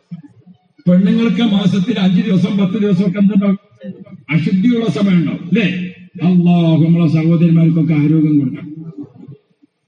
ആമീനൊരു ഉഷാറില്ലല്ലോ. അതൊന്നും നിങ്ങളെ പെണ്ണുങ്ങളായിട്ട് അല്ലെ? എന്റെ ഭാര്യയും ഒന്നും ഇങ്ങോട്ട് വന്നിട്ടില്ല. അല്ലാഹു പെണ്ണുങ്ങൾക്കും ആണുങ്ങൾക്കും ഒക്കെ ഹൈറ് തരണേ. അത് ശരി, നിങ്ങളെ കൂട്ടാത്തത് കൊണ്ടാണ്. ശരി, നമ്മളെ സഹോദരിമാര് ഉൾപ്പെടെ ആണായാലും പെണ്ണ 40 ദിവസം കൂടുമ്പോഴെങ്കിലും ഒരു ഖത്തം. അപ്പൊ നമുക്ക് എന്തായി? ഒരു ദിവസം ഒരു ജുസ്. അഥവാ ഒരു വീഴ്ച പറ്റിയാൽ അത് പരിഹരിക്കാനുള്ള സമയം കൂടിയായി. റമദാൻ ശരീഫിലോ ബഹുമാനപ്പെട്ട ഉള്ളാളത്ത് തങ്ങൾ പാപ്പ എങ്ങനെയാ പതിവുണ്ടായതെന്നറിയോ? എല്ലാ വെള്ളിയാഴ്ചയും ഈ വെള്ളിയാഴ്ച ഒരു ഖത്തം തീർത്ത് അടുത്ത വെള്ളിയാഴ്ച വരുമ്പോൾ 2ാമത്തെ ഖത്തം, പിന്നത്തെ വെള്ളിയാഴ്ച വരുമ്പോൾ എല്ലാ വെള്ളിയാഴ്ചയും ജുമുഅക്ക് വന്നാൽ ഉപ്പാപ്പ ഖത്തം തീർക്കും. പുതിയ ഖത്തം തുടങ്ങും. അടുത്ത വെള്ളിയാഴ്ചക്ക് പിന്നെയും ഖത്തമാകും. ഉപ്പാപ്പ 15ാമത്തെ വയസ്സിൽ തുടങ്ങിയ ഈ പതിവ്, എത്രാമത്തെ വയസ്സ്? 15ാമത്തെ വയസ്സിൽ തുടങ്ങിയ പതിവ് ഉപ്പാപ്പ വഫാത്താകുന്നത് 95ാമത്തെ വയസ്സിലാണ്. 15-ന് 95ക്ക് എത്ര കൊല്ലുണ്ട്? ഞായറാഴ്ച സ്കൂൾ പാട് 80 കൊല്ലത്തിന് എത്ര വെള്ളിയാഴ്ചയുണ്ട്? എന്റെ ഉമ്മമാർ, സഹോദരിമാരെ, മഹാന്മാരെ കുറിച്ച് പഠിക്കണം. 80 വർഷത്തിന് എത്ര വെള്ളിയാഴ്ചയുണ്ട്? അപ്പൊ ഉപ്പാപ്പ എത്ര ഖത്തം തീർത്തുകൊണ്ടാണ് ഖബറിലേക്ക് പോയത്? ഇനി മറ്റൊരു പതിവുണ്ട് ഉപ്പാപ്പാക്ക്. അതെന്താ? എല്ലാ റമദാൻ ശരീഫിലും 2 ദിവസം കൂടുമ്പോൾ ഒരു ഖത്തം തീർക്കും. അങ്ങനെ റമദാനിൽ 15 ഖത്തം, എല്ലാ റമദാനിലും 15 ഖത്തം. അപ്പൊ ഉപ്പാപ്പ ഇത് 15ാമത്തെ വയസ്സിൽ തുടങ്ങിയതാണ്. 95-ൽ വഫാത്താകുമ്പോൾ ഉപ്പാപ്പാക്ക് എത്ര റമദാൻ കിട്ടി? ഓർത്തു നോക്കൂ നിങ്ങൾ. അപ്പൊ ഉപ്പാപ്പ ഖുർആൻ ഓതിയിട്ട് ഖബറിലേക്ക് പോകുമ്പോൾ എത്ര ഖത്തമായിട്ടാണ് പോയത്? ഒരു റമദാനിൽ ഉപ്പാപ്പാക്ക് ചില രോഗമുണ്ടായി, ക്ഷീണമുണ്ടായി. ആ റമദാനിൽ 29ാമത്തെ രാവിലെ മാസപ്പിറവി ഉറപ്പിച്ചപ്പോൾ ഉപ്പാപ്പ കരഞ്ഞു. വല്ലാത്ത കരച്ചിൽ. എന്താ കാരണം? ഉപ്പാപ്പാന്റെ 15 ഖത്തം തീരുന്നത് 13 ആയിട്ടുള്ളൂ. 13 ആയിട്ടുള്ളൂ. അല്ലാ, എന്റെ പതിവനുസരിച്ച് 15 ഓതണ്ടേ? എനിക്ക് ഖുർആൻ ഓതാൻ പറ്റിയില്ലല്ലോ. എന്റെ ഖുർആനോത്ത് കുറഞ്ഞു പോയല്ലോ. ഉപ്പാപ്പ പെരുന്നാൾ രാവിലെ കരച്ചിൽ തന്നെ. ഓ പ്രിയപ്പെട്ട ഉമ്മപങ്ങന്മാരെ, റമദാൻ ശരീഫ് ഇതാ നമ്മുടെ വീട്ടുമുറ്റത്ത് എത്തി നിൽക്കുന്നു. ഏറ്റവും പ്രധാനമായി ഖുർആൻ ഓതണം കേട്ടോ. ബഹുമാനപ്പെട്ട ബീബി ആയിഷ റളിയല്ലാഹു അൻഹ, ആയിഷ ബീവിയെ പോലെ മഹതിയായ പവിത്രതയുള്ള ഒരു ഉമ്മയെ ചരിത്രത്തിൽ കാണുമോ? ആരാണ് ആയിഷ ബീബി? ആയിഷ ബീബിന്റെ വല്യപ്പ അബൂ ഖുഹാഫ സ്വഹാബിയാണ്, സ്വർഗാവകാശിയാണ്. ആയിഷ ബീവിയുടെ വാപ്പ സിദ്ദീഖ് റളിയല്ലാഹു അൻഹു സ്വർഗം കൊണ്ട് സന്തോഷം വാർത്തറിയിക്കപ്പെട്ട വാപ്പയാണ്. ആയിഷ ബീബി റളിയല്ലാഹുവിന്റെ ജ്യേഷ്ഠത്തി അസ്മാ ബീബി ഭൂമിയിൽ വെച്ചുകൊണ്ട് തന്നെ സ്വർഗ സന്തോഷം കിട്ടിയ ബീബിയാണ്. ആയിഷ ബീവിയുടെ ആങ്ങള അബ്ദുറഹ്മാൻ ബിൻ അബീ ബക്കർ ബദരീങ്ങളിൽപ്പെട്ട സ്വഹാബിയാണ്, സ്വർഗാവകാശിയാണ്. ആയിഷ ബീവിയുടെ ഉമ്മ ആരാണെന്നറിയോ? അല്ലാഹു റബ്ബി. റസൂലുള്ളാഹിന്റെ ആദ്യകാലത്ത് 13 വർഷത്തെ മക്ക ജീവിതം, ശത്രുക്കളൊക്കെ കൊടുമ്പിരിക്കുള്ള കാലം. അന്ന് റസൂലുള്ളാഹിന്റെ എല്ലാ സ്വകാര്യ ചർച്ചകളും, നബിതങ്ങളെ എല്ലാ സംരക്ഷണവും സിദ്ദീഖ് തങ്ങളാണ്. സിദ്ദീഖ് തങ്ങളെ വീട്ടിൽ വെച്ചുകൊണ്ടാണ് എല്ലാ ചർച്ചകളും എല്ലാ ആസൂത്രണങ്ങളും ഒക്കെ നടക്കുന്നത്. ഇതൊക്കെ കേട്ട് മനസ്സിലാക്കിയ ആളാണ് ആര്? സിദ്ദീഖ് റളിയല്ലാഹുവിന്റെ ഭാര്യ. പക്ഷേ അവരിൽ നിന്ന് ഒരു സ്വകാര്യം പുറത്തു പോയിട്ടില്ല. പല ആളുകളെയും ചതിയിൽപ്പെട്ടത് എങ്ങനെ? പെണ്ണുങ്ങളിൽ നിന്ന് സ്വകാര്യം ചോർത്തിയെടുത്തു. അല്ലാഹു റബ്ബി. ലൂത്ത് നബി അലൈഹി സ്വലാമിന്റെ ഭാര്യ, നൂഹ് നബി അലൈഹി സ്വലാമിന്റെ ഭാര്യ ഖുർആൻ ഓർമ്മപ്പെടുത്തിയില്ലേ? എന്റെ രണ്ട് അടിമകളായ ഉത്തമന്മാരെ കീഴിൽ നിന്നിട്ട് അവര് ഭാര്യമാർ ചതിയിൽപ്പെട്ടുപോയി. അവര് രഹസ്യം ഒരു ചോർത്തി കൊടുത്തു. ബഹുമാനപ്പെട്ട സിദ്ദീഖിനങ്ങളെ ഭാര്യയിൽ നിന്ന് ഒരു രഹസ്യം പുറത്തു പോയില്ല. പെണ്ണുങ്ങൾക്ക് അങ്ങനെയുണ്ട്, ശരി, ഒരു മനസ്സിലൊന്നും നിൽക്കൂല. അതുകൊണ്ട് വല്ലാത്ത സ്വകാര്യം ആരോട് പറയണ്ട. അതുപോലെ കുറ്റല്ല, നമ്മൾ ആക്ഷേപിച്ചിട്ട് കാര്യമില്ല. ഒരു കത്തിനെ മനസ്സിൽ നിൽക്കാൻ പറ്റും, അപ്പോഴൊക്കെ അത് ആരോടെങ്കിലും പറയും. പിന്നെ നിങ്ങൾ പെണ്ണുങ്ങളോട് പറയാന്ന് വെച്ചാൽ ചില സ്വകാര്യം പറയുമ്പോ ഞാൻ നിന്നോട് പറയാണ്, നീ വേറെ ആരോടും പറയണ്ടെന്ന് പറയും. അങ്ങനെ പറഞ്ഞാൽ എന്നാ ഓരും അതേ പറയും, ഞാൻ എന്നോടായിട്ട് പറയാണ്, അതൊന്നും പറയാം. അങ്ങനെ എല്ലാവരും അല്ല, സഹോദരിമാർ എന്നോട് വെറുപ്പ് വിചാരിക്കേണ്ട, ഉള്ളത് പറഞ്ഞതേ ഉള്ളൂ. നമ്മളെ മേലെ പ്രശ്നങ്ങളൊന്നും. അള്ളാഹു എല്ലാവർക്കും ഖൈറ് തരട്ടെ. അതെന്താന്ന് വെച്ചാൽ അവരെ മനസ്സിന് ഒരു ഉറപ്പില്ല. അങ്ങനെയാണല്ലോ, അങ്ങനെയല്ലേ? രാത്രി വീട്ടിന്റെ പുറത്തുനിന്ന് രാത്രി ഉറങ്ങിക്കിടക്കുമ്പോൾ ഒരു സൗണ്ട് കേട്ടാൻ എന്ത് ചെയ്യും? പെണ്ണുങ്ങളാണെങ്കിൽ അങ്ങോട്ട് ബെഡ്റൂമിൽ പോകും. ബെഡ്റൂമിൽ നിന്ന് സൗണ്ട് കേൾക്കാന്ന് വെച്ചാൽ വേഗം ബാത്റൂമിൽ പോയിട്ട് വെച്ചിട്ട് അവിടെ ഇരിക്കും. ആണുങ്ങളാണെങ്കിൽ ആരുടെ ആ സൗണ്ട് ഒന്നാണ് പുറത്തിറങ്ങിയിട്ട് അത് ആരാന്ന് നോക്കി ഒരു ടോർച്ചടിച്ച് നോക്കി, അപ്പൊ ഉറപ്പായി വേറെ വല്ല തേങ്ങ വീണതാണ്. നമ്മളത് മനസ്സിലാക്കിയിട്ടേ ഓർമ്മയുള്ളൂ, അല്ലേ? ഇത് വ്യത്യാസമുണ്ട്. ഞാനും പെണ്ണും ഒരേ മാതിരി ആകണമെന്നാണ് ബേജാറ് കൂട്ടിയിട്ട് യാതൊരു കാര്യമില്ല, നടക്കൂല. ഇവിടെ കുറച്ച് ആളുകൾ 14 ശ്രദ്ധിക്കണം. ആണിന് കിട്ടുന്നതൊക്കെ ആർക്കും കിട്ടണം, പെണ്ണിന് കിട്ടണം. ഞാൻ ഹജ്ജിന് പോകുമ്പോ മർക്കസിൽ ഹജ്ജിന് അമീറായിട്ട് പോകുമ്പോ ഒരു പെണ്ണ് കിട്ടും, പെണ്ണുങ്ങളെ കൊടുത്ത് ഇത് ഒസുവാസ് ഉണ്ടാക്കി തന്നെ. എന്താ പെണ്ണുങ്ങളെ പരിപാടി? അവങ്ങനെ പറഞ്ഞു, ആണുങ്ങൾ ജുമാക്കുണ്ടെങ്കിൽ നമുക്കും പോകണം. എന്താ ആണുങ്ങൾക്ക് മാത്രം? അങ്ങനെ എല്ലാത്തിനും. അപ്പൊ 2 സ്ത്രീകളും അമീറന്മാരൊക്കെ എന്നോട് വന്നിട്ട് പറഞ്ഞു, ഒരു സ്ത്രീയെ കൊണ്ട് കുടുങ്ങിയിരിക്കുന്ന സ്ഥലം എപ്പോഴും ഇങ്ങനെ സംസാരിച്ചുകൊണ്ട് ഞാനൊന്നും ഇടപെട്ടില്ല. ഇപ്പൊ മക്കത്ത് വന്നിട്ട് വർത്താനുണ്ടായി എന്ന് പറയുന്നത്. ഏതായാലും മക്കത്ത് പോയി ഉമ്മ നിർത്തിച്ചു, തവാഫ് കഴിഞ്ഞ് സഫാ മറുപടി സായി കഴിഞ്ഞ് ഇനി ഇത് കളയണം, മുടി കളയേണ്ട സമയം എത്തിയപ്പോ ഞാൻ പറഞ്ഞു, ആദ്യം പെണ്ണുങ്ങളെ മുടി കളയാം. അതെന്താ ഉസ്താദ്? അല്ല, ആണുങ്ങൾക്ക് കിട്ടുന്നതൊക്കെ പെണ്ണുങ്ങൾക്കും കിട്ടുന്നുണ്ട്. അപ്പൊ നോക്കുമ്പോ ജുമാ വാങ്ങുന്നവരായിരുന്നു. അതുകൊണ്ട് മുടി കളഞ്ഞു പോകും, ആവശ്യമില്ലാത്തതിന് പറയാൻ നിൽക്കണം. ഒരു പെണ്ണിന് അനുവദിച്ചത് പെണ്ണിന്, പുരുഷൻ അനുവദിച്ചത് പുരുഷന്, കുട്ടിക്ക് അനുവദിച്ചത് കുട്ടിക്ക്, പ്രായമുള്ളവർക്ക് ഓരോരുത്തർക്കും ഒരു കഥമുണ്ട്. അതിൽ നിന്നുകൊണ്ട് സംസാരിച്ചാൽ മതി. അതിനപ്പുറത്തേക്ക് അള്ളാന്റെ അധികാരത്തിൽ കൈവെക്കാൻ നിന്നാൽ അത് അപകടത്തിലേക്കാക്കുക. അള്ളാഹു ഖൈറ് തരട്ടെ. ഹബീബുന മുഹമ്മദ് മുസ്തഫ ആയിഷ ബീവി റളിയല്ലാഹു അൻഹയുടെ ഉമ്മ ആരാണെന്നറിയോ? ബീവി ഉമ്മു റുമ്മാൻ. അല്ലാഹ്, കുട്ടികൾക്കൊക്കെ പേരിടാൻ വേണ്ടി നല്ല പേര് കേൾക്കുമ്പോൾ പഠിച്ചു വെക്കണേ നല്ലതാണ്. ഇങ്ങനെ ഉണ്ടല്ലോ, ഉമ്മു റുമ്മാൻ. ആരാണത്? സിദ്ദീഖ് തങ്ങളുടെ ഭാര്യ ആയിഷ ബീവി റളിയല്ലാഹു അൻഹയുടെ ഉമ്മ. ആരാണ് ആ ബീവി എന്നറിയോ? അല്ലാഹു റബ്ബി. നല്ല നല്ല സഹോദരിമാര് ചരിത്രത്തിലുണ്ട്. ഉമ്മു റുമ്മാൻ, സിദ്ദീഖ് തങ്ങളുടെ ഭാര്യ. ഉമ്മുൽ ഖൈർ, മുഹീദ്ദീൻ ശൈഖ് തങ്ങളുടെ അമ്മ.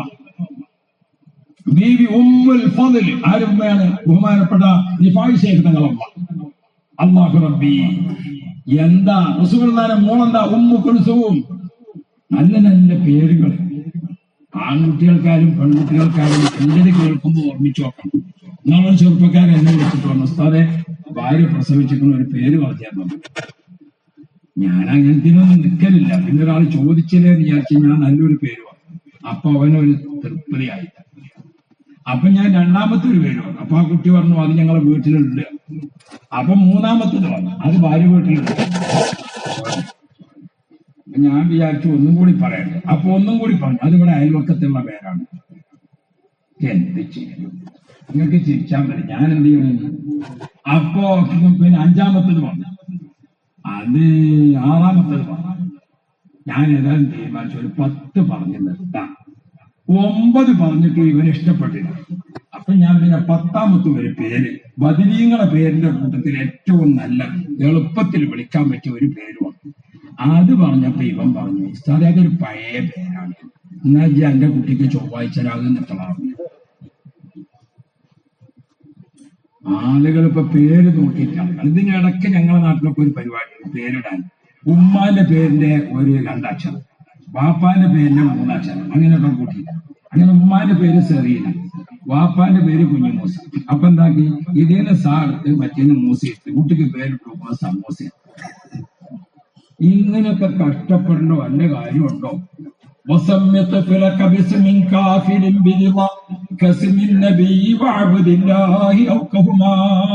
കുട്ടികൾക്ക് പേരിടുമ്പോൾ നല്ല മഹാന്മാരുടെ പേര്, അസ്മാഉൽ ഹുസ്ന ചേർത്തിയിട്ടുള്ള പേര്, അമ്പിയാക്കളെ പേര്. അല്ലാഹു റബ്ബി, ഞാൻ പറഞ്ഞത് ബഹുമാനപ്പെട്ട ആയിഷ ബീവി റളിയല്ലാഹു അൻഹയുടെ ഉമ്മ, അല്ലാഹു റബ്ബി മുത്തുനബി സല്ലല്ലാഹു അലൈഹി വസല്ലം നിങ്ങളുടെ ഭാര്യയുടെ ഉമ്മ സിദ്ദീഖ റളിയല്ലാഹു അൻഹുവിന്റെ ഭാര്യ. ആരാര്? മൻ സർറഹു അൻ യൻദുറ ഇലാ ഇംറഅത്തിൻ തംശി ഇലൽ ജന്ന. സ്വർഗത്തിലേക്ക് സഞ്ചരിക്കുന്ന പെണ്ണിനെ നിങ്ങൾക്ക് കാണണോ? അള്ളാഹു റസൂൽ ചോദിക്കാൻ, സ്വർഗത്തിലേക്ക് പോകുന്ന പെണ്ണിനെ നിങ്ങൾക്ക് കാണണോ? ഫൽയൻദുറ ഇലാ ഉമ്മ റുമ്മാൻ. സിദ്ദീഖ് തങ്ങളുടെ ഭാര്യ ആയിഷയുടെ ഉമ്മ റുമ്മാനെ കണ്ടോ? അവര് സ്വർഗത്തിലേക്ക് പോകുന്ന പെണ്ണാണ്. 13 വർഷം മുത്തനബി സല്ലല്ലാഹു അലൈഹി വസല്ലം രഹസ്യം സൂക്ഷിച്ച ഉമ്മയാണ്. അക്കാലത്തൊക്കെ റസൂലുള്ളാഹിക്ക് ഭക്ഷണം ഉണ്ടാക്കി കൊടുത്ത ഉമ്മയാണ്. അക്കാലത്ത് റസൂൽ സല്ലല്ലാഹു അലൈഹി വസല്ലം തങ്ങളെ കൂടെ എല്ലാ സംഗതിയുടെ ഖിദ്മത്തിനും കൂടിയ ഉമ്മയാണ്. റസൂലുള്ളാഹിക്ക് ഭാര്യയായി നിൽക്കാൻ പറ്റിയ ഒരു മോളെ പ്രസവിച്ച് പോറ്റി വളർത്തിയ ഉമ്മയാണ് ആര്? സിദ്ദീഖ് തങ്ങളുടെ ഭാര്യ. അല്ലാഹു റബ്ബി, പെൺകുട്ടികൾ ഉണ്ടായാൽ പോരാ, ഉമ്മാരെ അവരെ പഠിപ്പിക്കണം. അല്ലെങ്കിൽ കെട്ടിച്ച വീട്ടിൽ നിന്ന് ഉമ്മ പറയാം, എന്റെ ഉമ്മ അതൊന്നും പഠിപ്പിക്കാൻ നിൽക്കില്ലേനോ അല്ലേ? ഉമ്മാർക്ക് കുട്ടികളെ ഇങ്ങനെ പോറ്റി വളർത്തുമ്പോൾ അത്യാവശ്യമുള്ള കാര്യങ്ങൾ മറ്റൊരു പുരുഷന്റെ കൂടെ നിൽക്കണം. അതൊക്കെ ഒരു വലിയ സംഗതിയല്ലേ? റസൂലുള്ളാഹിന്റെ കൂടെ നിൽക്കാൻ ബഹുമാനപ്പെട്ട ആയിഷ ബീബി റളിയല്ലാഹു അൻഹയെ റസൂലുള്ളാഹി 7ാമത്തെ വയസ്സിൽ 6ാമത്തെ വയസ്സിൽ നിക്കാഹ് ചെയ്തിട്ട് വീട് കൂടുമ്പോൾ വയസ്സ് 9. 9ാമത്തെ വയസ്സിൽ റസൂലുള്ളാഹി എന്തിനാണ് ആയിഷ ബീബിയെ സ്വീകരിച്ചത്? നബി സല്ലല്ലാഹു അലൈഹി വസല്ലമ തങ്ങൾക്ക് സ്ത്രീകളെ കൂട്ടത്തിൽ ഒരു പ്രൈവറ്റ് സെക്രട്ടറി വേണം. സ്ത്രീകളെ കൂട്ടത്തിൽ ഒരു സെക്രട്ടറി റസൂലുള്ളാഹിക്ക് വേണം. അതാണ് ബീബി ആയിഷ. എന്താ കാരണം? ലോകാവസാനം വരെ വരാനിരിക്കുന്ന മുഴുവൻ സഹോദരിമാർക്കും ഒരു പെണ്ണ് മകളാകുമ്പോൾ, ഒരു പെണ്ണ് പെങ്ങളാകുമ്പോൾ, ഒരു പെണ്ണ് സഹധർമ്മിണിയാകുമ്പോൾ, ഒരു പെണ്ണ് ഉമ്മയാകുമ്പോൾ, ഒരു പെണ്ണ് ഉമ്മാമയാകുമ്പോൾ, ഒരു സ്ത്രീ വീട്ടിന്റെ അകത്തളത്തിലാകുമ്പോൾ, ഒരു ഉമ്മ, ഒരു സഹോദരി അത് ഭർത്താവിന്റെ കൂടെ ആകുമ്പോൾ, ഒരു സഹോദരി മണിയറയിലാകുമ്പോൾ, അല്ലാഹു റബ്ബി ഒരു സഹോദരി ഹജ്ജ് പോലത്തെ യാത്രയിലാകുമ്പോൾ, ഒരു സഹോദരി നിസ്കരിക്കുന്ന മുറിയിലാകുമ്പോൾ, അല്ലാഹു റബ്ബി ഒരു പെണ്ണിനെ സംബന്ധിച്ചിടത്തോളം അവൾക്ക് സ്വത്താവകാശം നിർണയിക്കുമ്പോൾ, അവള് ഭാര്യയാകുമ്പോൾ കിട്ടേണ്ട സ്വത്ത്, മകളാകുമ്പോൾ കിട്ടേണ്ടത്, ഉമ്മയാകുമ്പോൾ കിട്ടേണ്ടത്, സഹോദരിയാകുമ്പോൾ കിട്ടേണ്ടത്, അല്ലാഹു റബ്ബി ഇങ്ങനെ ഒരു പെണ്ണുമായി ബന്ധപ്പെട്ട എന്തെല്ലാം വിഷയങ്ങളുണ്ടോ അത് മുഴുവനും ആയിഷ ബീബി റളിയല്ലാഹു അൻഹ മുത്തുനബിയുടെ കൂടെ നിന്നുകൊണ്ട് എല്ലാ കാര്യങ്ങളും പഠിച്ചെടുത്തു. പല രഹസ്യങ്ങളും ജീവിതത്തിന്റെ ചില സ്വകാര്യ ജീവിതങ്ങളുണ്ട്. അതൊക്കെ ഒരു ഉമ്മയോട് പറയാൻ പറ്റൂല, അതൊരു പെങ്ങളോട് പറയാൻ പറ്റൂല. അതൊക്കെ ആരോട് പറയാം? ഭാര്യയോട് പറയാം. ഒരു പെണ്ണുമായി ബന്ധപ്പെട്ട അങ്ങനത്തെ എല്ലാ കാര്യങ്ങളും ചോദിച്ചും അറിഞ്ഞും മുത്തുനബിക്ക് സ്ത്രീകളെ കൂട്ടത്തിൽ ഒരു പ്രൈവറ്റ് സെക്രട്ടറി, അതായിരുന്നു ബീവി ആയിഷ. ആയിഷ ബീബി റളിയല്ലാഹു അൻഹയുടെ ഉമ്മയെ പറ്റി മുത്തുനബി പറഞ്ഞത്, മൻ സർറഹു അൻ യൻദുറ ഇലാ ഇംറഅത്തിൻ തംശി ഇലൽ ജന്ന. സ്വർഗത്തിലേക്ക് പോകുന്ന പെണ്ണിനെ കാണണോ? ആയിഷ ബീബിയുടെ ഉമ്മയെ കണ്ടോളൂ, അവർ സ്വർഗത്തിലേക്ക് പോകുന്ന സഹോദരിയാണ്. അങ്ങനെയുള്ള ഉമ്മയുടെ മോളാണ് അന്ന് നിങ്ങൾ. ഉമ്മ സ്വർഗാവകാശി, പാപ്പ സ്വർഗാവകാശി, വല്യപ്പ സ്വർഗാവകാശി, ജ്യേഷ്ഠത്തി സ്വർഗാവകാശി, ആങ്ങള സ്വർഗാവകാശി, ഒക്കെ സ്വഹാബാക്കളാണ്. അവരെ ഭർത്താവാരാ? ത്വാഹ റസൂലുള്ളാഹ്. എന്നിട്ട് ആയിഷ ബീബിയുടെ ജീവിതം പഠിക്കണം നമ്മൾ. ഓ സഹോദരിമാരെ, നാളെ ആഖിറത്തിൽ വരുമ്പോൾ നമുക്കൊക്കെ ഒന്ന് പോയിട്ട് ആയിഷ ബീബിനെ ഉമ്മാന്ന് വിളിക്കണ്ടേ? ഉമ്മാന്ന് വിളിച്ചിട്ട് ആ കൈ ഒന്ന് ചുംബിക്കണ്ടേ? ആ ഉമ്മാക്കൊരു സലാം ചൊല്ലിയിട്ട് നെറ്റിത്തടത്തിൽ ഒരു ഉമ്മ വെക്കണ്ടേ? അതിന് ഭാഗ്യം കിട്ടണോ? ആയിഷ ബീബി റളിയല്ലാഹു അൻഹാ വിശുദ്ധ ഖുർആൻ ഇങ്ങനെ ഓതുകയാണ്. എങ്ങനെയാണ് ഓതുന്നത്? ആയിഷ ബീബി ഓതാൻ വേണ്ടി ഇരുന്നാൽ പിന്നെ ബാക്കി ചിന്തയൊന്നുമില്ല, എവിടേക്കും ശ്രദ്ധ തിരിയൂല, വിളിച്ചാൽ കേൾക്കൂല. ഖുർആനിൽ ലയിച്ചു ചേർന്നുകൊണ്ട് ആയിഷ ബീബി ഖുർആൻ ഇങ്ങനെ ഓതുമ്പോൾ റഹ്മത്തിന്റെ ആയത്ത് വരുമ്പോൾ അള്ളാഹിനോട് ദ്വാരന്ന് കരയും, അദാബിന്റെ ആയത്ത് വരുമ്പോൾ വിഷമിച്ചുകൊണ്ട് കരയും. അള്ളാ മീസാൻ എന്ന തുലാസിൽ നന്മ തിന്മകൾ തൂക്കി ഹിസാബിന്റെ ആഴ്ച വരുമ്പോൾ ആയിഷയുടെ കണ്ണിൽ നിന്ന് കുടുകുടാ കണ്ണുനീര്. ആയിഷ ബീവി ഓതുന്നു കരയുന്നു. നരകത്തെ പറ്റി പറഞ്ഞുകൊണ്ട് കരയും, സ്വർഗത്തെ പറ്റി ഓർത്തുകൊണ്ട് കരയും. രണ്ട് കണ്ണുനീരുണ്ടല്ലോ. ഒന്നേതാ കണ്ണുനീര്? ഒന്ന് ദുഃഖത്തിന്റെ കണ്ണുനീര്, മറ്റൊന്നേതാ സന്തോഷത്തിന്റെ കണ്ണുനീര്. അല്ലേ? ഉണ്ടോ? ഇല്ലേ? രണ്ടെണ്ണല്ലേ? അല്ലാഹു റബ്ബേ. ഭർത്താവ് ഗൾഫിലേക്ക് പോവുകയാണ്, മോൻ ഗൾഫിലേക്ക് പോവുകയാണ്. അപ്പൊ ആ ഗൾഫിൽ പോകാൻ വേണ്ടി എല്ലാവരും ഇങ്ങനെ യാത്ര അയക്കാൻ വേണ്ടി നിൽക്കുമ്പോൾ എന്തുണ്ടാവും? ഒരു ചെറിയൊരു കരച്ചില് ഉണ്ടോ? അല്ലേ? എന്റെ അളാമാന്റെ മോൻ പോകുന്നുണ്ടായിരുന്നു, ഞാൻ അവിടെ എത്താൻ വഴുകി. അപ്പൊ എന്നോട് അളാമ വെച്ചു, നിങ്ങളെന്തേ ഇളയമാക്ക് പറഞ്ഞു? കുഞ്ഞമ്മ. അപ്പൊ എന്നോട് കുഞ്ഞമ്മ വെച്ചു, നീ എവിടെ പോയടാ, നേരത്തിലായി. കുഞ്ഞമ്മക്ക് ഇപ്പൊ നമ്മള് കൂറ്റമ്പാറ സ്ഥാനം എന്നുള്ള ഇതുണ്ട്. അപ്പൊ നീ എവിടെ പോയടാ? അപ്പൊ ഞാൻ പറഞ്ഞു, കുഞ്ഞമ്മ ഞാന് കരിച്ചില് വരാൻ വേണ്ടി കാത്തുന്നത്. അതിവരൊക്കെ ഇങ്ങനെ ഒരു പോണ സമയത്തിന് ഒരു വേർപാടിന്റെ ഒരു ദുഃഖം ഉണ്ടാകും. അപ്പൊ ഒരു ദുഃഖത്തിന്റെ കണ്ണീരാണ്.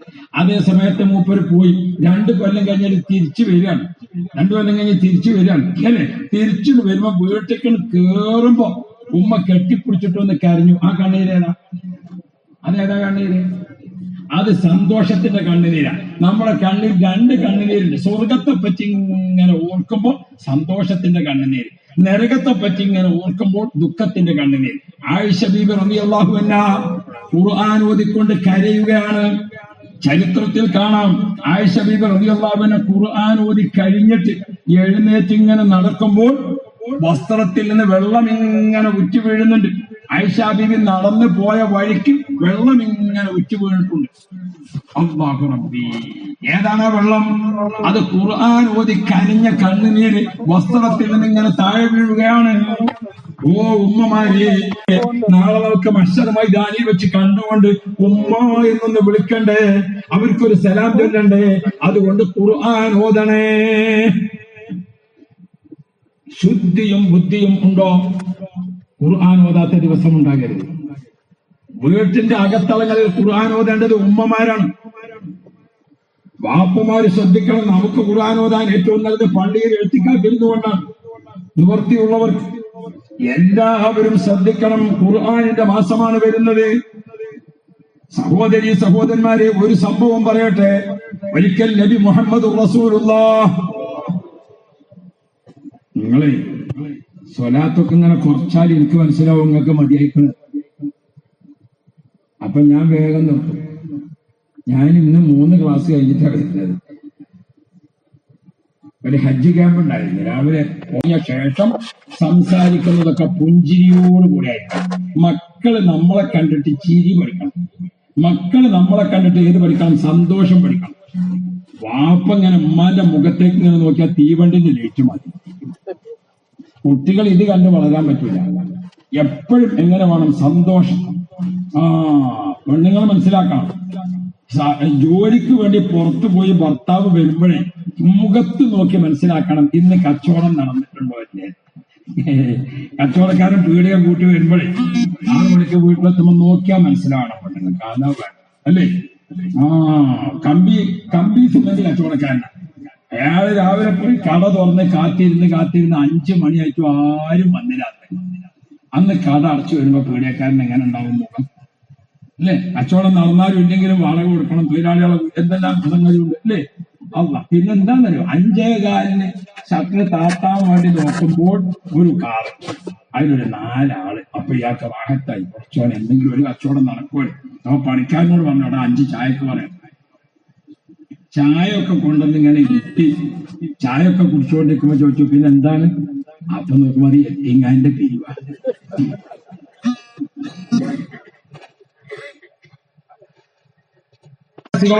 പിണങ്ങി നിൽക്കുന്ന വീട്ടിലേക്ക് മലക്കുകൾ കടക്കുകയില്ല. മുഹമ്മദ് മുസ്തഫ. നമ്മൾ നല്ലപോലെ ചിന്തിക്കണം. ആരെങ്കിലും പിണക്കമുണ്ടെങ്കിൽ റമളാനാണ് വരുന്നത്, വേഗത്തിൽ ഇണങ്ങണം. ആരെങ്കിലും മനസ്സുകൊണ്ട് അകന്നു നിൽക്കുന്നവരുണ്ടെങ്കിൽ വേഗത്തിൽ അടുക്കണം. ആരും തമ്മിൽ പിണങ്ങി നിൽക്കാൻ പാടില്ല. ഇസ്ലാം അത് കർശനമായ വീക്ഷണമുള്ളതാണ്. രണ്ടാള് തമ്മിൽ പിണങ്ങിയാൽ ആരാണോ ആദ്യം നന്നാകുന്നത് അവർക്ക് കൂടുതൽ കൂലിയുണ്ടെന്ന് മുഹമ്മദ് മുസ്തഫ. ചെറിയ ചെറിയ പണക്കൊക്കെ എല്ലാവരും ഉണ്ടാവും, ഉണ്ടാവില്ലേ? അതിന് വാശി പിടിക്കണ്ട. ഭാര്യ പിണങ്ങിയാൽ ഭർത്താവെന്ന് അങ്ങോട്ട് പോയി നന്നായോടോ. ഇനി അല്ല, ഭാര്യക്ക് അങ്ങോട്ട് പോയി രണ്ടാക്കും നന്നാവാ, വാശി പിടിച്ച് മൂപ്പരോട് വരട്ടെ വിചാരിച്ച് കാത്തു നിൽക്കണ്ട. അവൾക്ക് വേണമെങ്കിൽ ഇങ്ങോട്ട് വരട്ടെ കാത്തു നിൽക്കണ്ട. ഇപ്പൊ പിണക്കം കൂടുതലാണ്. എന്തുകൊണ്ട്? സാക്ഷര കേരളമാണ്. നമ്മൾ കേരളം എന്തായി മാറി? സാക്ഷര കേരളം പ്രഖ്യാപിച്ചത് ഏത് കൊല്ലത്തില്? 1990 സാക്ഷര കേരളം പ്രഖ്യാപിച്ചത് അല്ലേ? കുടുംബ കോടതി കേരളത്തിൽ വന്നത് ഏത് കൊല്ലത്തിലാണ്? 1991. സാക്ഷരത പ്രഖ്യാപിച്ച പിറ്റേ കൊല്ലത്തിലാണ് കേരളത്തിൽ ഏത് വന്നത്? കുടുംബ കോടതി വന്നത്. ഇപ്പൊ കുടുംബ കോടതി വന്നപ്പോ എന്താ സ്ഥിതി എന്ന് പറയുന്നത്? കേരളത്തിലെ കുടുംബ കോടതികളിൽ കെട്ടിക്കിടക്കുന്ന കേസ് എത്രയാണ്? 86,000 കേസ്. 86,000 കേസ് കുടുംബ കേസ് കെട്ടിക്കിടക്കാണ്. അതിൽ 50,000 കേസുകളും ഏതാണെന്നറിയോ? പുതിയ ഭാര്യ ഭർത്താക്കളെ കേസാണ്, അടുത്ത കല്യാണം കഴിഞ്ഞ കേസുകൾ. അല്ലാഹു റബ്ബി, എന്താ കാര്യം? സാക്ഷരത. എല്ലാവർക്കും വിദ്യാഭ്യാസമായില്ലേ? പ്രിയപ്പെട്ട മുഅ്മിനുകളെ, നമ്മുടെ വിദ്യാഭ്യാസത്തെ പറ്റി നമ്മൾ ഓർക്കണ്ടേ? ഏതാണ് വിദ്യാഭ്യാസം? ആഖിറത്തിലേക്ക് ഉപകരിക്കുന്ന വിദ്യാഭ്യാസമാവണ്ടേ? മാതാപിതാക്കൾക്ക് ഉപകരിക്കുന്ന വിദ്യാഭ്യാസമാവണ്ടേ? നമ്മുടെ അറിവ് എന്ന് പറഞ്ഞത് എന്താണ്? ഉമ്മയാണെന്ന അറിവ്, വാപ്പയാണെന്ന അറിവ്, ഭാര്യയാണെന്ന അറിവ്, ഭർത്താവാണെന്ന അറിവ്. അല്ലാഹു റബ്ബി. പഴയ കാലത്തെ പോലെ അല്ലല്ലോ. ഇപ്പൊ പെട്ടെന്ന് വാർത്ത പരക്കും. എന്തെങ്കിലും ഒരു സംഗതി ഉണ്ടാവുമ്പോഴേക്കല്ലേ? പണ്ട് ഭാര്യ ഭർത്താക്കൾ തെറ്റിയാല് ഓരെന്നെ തമ്മിൽ നന്നാകും. ഞങ്ങളെ നാട്ടിൽ നിന്ന് ഭാര്യ ഭർത്താവും തെറ്റിയത്ര പഴയ കാലം. അപ്പൊ ഇവള് പറഞ്ഞു, എന്നെ എന്റെ വീട്ടിലാക്കി തന്നിരുന്നോ? അപ്പൊ മൂപ്പര് പറഞ്ഞു, നടക്കുക. രണ്ടാളും കൂടി നടന്നു. അങ്ങോട്ടായി കൊടുക്കാൻ പോവുക. നടന്ന് കുറെ അങ്ങോട്ട് എത്തിയപ്പോൾ പോകുന്ന വഴിക്ക് ഒരു തോട്ടില് നിറയെ വെള്ളം. തോട് കടന്നിട്ട് വേണം പോകാൻ. അപ്പൊ രണ്ടാളും കൂടെ കാത്തിരുന്നു. കുറച്ചു നേരം കാത്തിട്ട് വെള്ളം ഇങ്ങനെ കൂടി വരികയാണ്, കുറയണില്ല. കുറച്ചേരം ഇങ്ങനെ കാത്തപ്പോ പെണ്ണുങ്ങൾ ഭർത്താവിനോട് ചോദിച്ചു, അല്ല, ഇന്നാണ് കൊണ്ടയാക്കിയിട്ട് നിങ്ങൾക്ക് ഒരു ഭാര്യ വേണ്ടി വരില്ലേ? അത് വേണ്ടി വരുന്നോ? എനിക്കൊരു ഭർത്താവ് വേണ്ടി വരും ചോദിച്ചു. അതും വേണ്ടി വരുന്നു. എന്നാ ഞമ്മക്ക് തന്നെയാണ് പോവുകയല്ലേ? അങ്ങനെ രണ്ടാളും തിരിച്ചിങ്ങോട്ട് കൊണ്ട്. പഴയ കാലത്ത് ഒരു സാവകാശം കിട്ടും. അതുകൊണ്ട് കുറെ കേസൊക്കെ തമ്മിൽ തീരും. ഇപ്പൊ അപ്പോഴേക്ക് വാട്സപ്പിലായി വിട്ടു, അപ്പോഴേക്ക് മൊബൈലിലായി വിട്ടു. അതുകൊണ്ട് ഇത് വേറുള്ളവരെ ഏറ്റെടുക്കുകയാണ്. കേസ് പിന്നെ അങ്ങോട്ട് ഏറ്റെടുത്ത് കുടുംബ കോടതിയിൽ 86,000 കേസാണ് കെട്ടിക്കിടക്കണം. ജീവിതത്തിന്റെ ചില സംഗതികൾ നമ്മൾ പഠിക്കണം. കേസ് കൂടാനുള്ളതല്ല കുടുംബ ജീവിതം. അല്ലാഹു റബ്ബി. സഹധർമ്മിണി എന്നാണ് ഇസ്ലാമിന്റെ ഭാഷ. സൗജൈ, ഇണയും തുണയും. ഒരു ജോഡി ചെരുപ്പ്, ഒരു ജോഡി ഷൂ, അത് രണ്ടും കൂടി ഉണ്ടാകുമ്പോഴേ ഇടാൻ പറ്റുള്ളൂ അല്ലേ? ഒരു ചെരുപ്പ് കാണാനില്ലാതെ ആയാലും ഒറ്റ ചെരുപ്പിട്ട് ആരെങ്കിലും പോകും. ഒരു ഷൂ മാത്രം ഇട്ടിട്ട് ഒരാളിങ്ങനെ പോകണ്ട. ഇതെന്തോ രണ്ടെണ്ണം അല്ലാതെ ഒന്ന് മാത്രം. അതെ, ഒന്ന് പോയാലും ഇത് മുന്തിയ ഷൂ ആയതുകൊണ്ട് ഒന്നിട്ട് പോകുക. അങ്ങനെ ഒരാളെ കണ്ട നിങ്ങൾ എത്ര മുന്തിയതായാലും രണ്ടെണ്ണം വേണം. എത്ര താഴ്ന്ന ഞാൻ ഓർമ്മപ്പെടുത്തുന്നത് ഇണയും തുണയുമാണ്. സൗജയിൽ നമ്മുടെ കുടുംബ ജീവിതത്തിൽ ഇണക്കമുണ്ടോ മലക്കുകൾ വരും. എന്റെ പ്രിയപ്പെട്ട ഉമ്മ പങ്ങന്മാർ, സഹോദരിമാരെ, വീടുകളിലൊക്കെ നോക്കണം നിങ്ങൾ. മലക്കുകൾക്ക് വന്ന് വിശ്രമിക്കാൻ ഒരു സ്ഥലം വേണം, ഒരു നിസ്കാരമുറി. അവിടെ കുട്ടികൾ മൂത്രമൊഴിച്ചിട്ടില്ല, അവിടെ മാലിന്യങ്ങൾ ഒന്നുമില്ല, അവിടെ അഴുക്കായ വസ്ത്രമില്ല. അല്ലാഹു സ്വഹാബിയുടെ മുപ്പത് അങ്ങോട്ട് നീക്കി കൊടുത്തിട്ട് പറഞ്ഞു, ഇത് എനിക്ക് വേണ്ട. നബിതങ്ങൾക്ക് ഇഷ്ടപ്പെട്ടത് കഴിക്കും, ഇഷ്ടപ്പെടാത്തത് മറ്റുള്ളവർക്ക് കൊടുക്കും. കുറ്റം പറയില്ല. ഒരിക്കലും നബിതങ്ങൾ ഭക്ഷണത്തിന് ആക്ഷേപം പറയില്ല. അപ്പൊ സ്വഹാബാക്കൾ ചോദിച്ചു, നബിയെ തങ്ങൾക്ക് എന്തേ ഈ ഭക്ഷണം പറ്റാതിരുന്നത്? അപ്പൊ റസൂലുള്ളാഹി തങ്ങൾ പറഞ്ഞു, അതിൽ വേവിക്കാത്ത ഉള്ളിയുണ്ട്. വേവിക്കാത്ത ഉള്ളിയാണെങ്കിൽ അത് കടിച്ചാൽ വായക്കെന്തുണ്ടാകും? ഒരു ഉള്ളിയുടെ വാസന വരും. അപ്പൊ റസൂലുള്ളാഹി തങ്ങൾ പറഞ്ഞു, ഇന്നി ഉനാജി, എനിക്ക് മുനാജാത്ത് നടത്തി സംസാരിക്കാനുള്ളത് നിങ്ങളെ പോലെ അല്ല, എനിക്ക് മലക്കുകളോട് സംസാരിക്കാനുണ്ട്. അവർക്ക് ഈ ഉള്ളിയുടെ വാസന ഇഷ്ടപ്പെടൂല. കടക്കല്ലെ പള്ളിയിരുള്ളി തിന്നവരാരും, കടക്കല്ലെ പള്ളിയിരുള്ളി തിന്നവരാരും എന്നുള്ള തിരുമൊഴി കേൾക്കണേ എല്ലാരും. താഴ്വാസ്താദ് പാടിയ. അപ്പൊ നമ്മുടെ വീട്ടിലേക്ക് മലക്കുകൾ വരണം. ഒരു സ്ഥലം, ഒരു മുസല്ല, സ്ത്രീ ഉമ്മ നിസ്കരിക്കുന്ന സ്ഥലം. അല്ലാഹു റബ്ബി, അവിടെ മുസാഫ് വെച്ചിട്ടുണ്ട്. അവിടെ മലക്കുകൾക്ക് അവിടെ നമ്മുടെ വീടുകളിലൊക്കെ ഖുർആൻ ഓത്ത് ഇങ്ങനെ നടക്കണം. ആ ഖുർആൻ ഒത്ത് നടന്നുകൊണ്ട് അവിടെ ദുആ ചെയ്യുമ്പോൾ ഓർക്കണം മോളെ, ഭർത്താവുമായി പിണങ്ങിയിട്ട് ദുആ ചെയ്തിട്ട് അല്ലാഹു ദുആ സ്വീകരിക്കൂല. മാതാപിതാക്കളുമായി പണക്കമുള്ളവരെ ദുആ സ്വീകരിക്കൂല. അയൽവാസികളുമായി പണങ്ങി നിൽക്കുന്നവരെ ദുആ സ്വീകരിക്കൂല. നമ്മളൊക്കെ വേഗത്തിൽ ഇണങ്ങണം, വേഗത്തിൽ അടുക്കണം. അള്ളാനെ വിചാരിച്ചിട്ട് ആരോടെങ്കിലും പണക്കമുണ്ടോ, അസ്സലാമു അലൈക്കും. റസൂലുള്ളാഹിന്റെ സദസ്സിൽ ഒരു സ്വഹാബി പോയിട്ട് കുഞ്ഞാമാനോട് പോയിട്ട് നന്നായി വന്നല്ലോ. അതാണ് മാതൃക. അല്ലാഹുവേ ഈമാൻ നൽകണേ അല്ലാഹ്.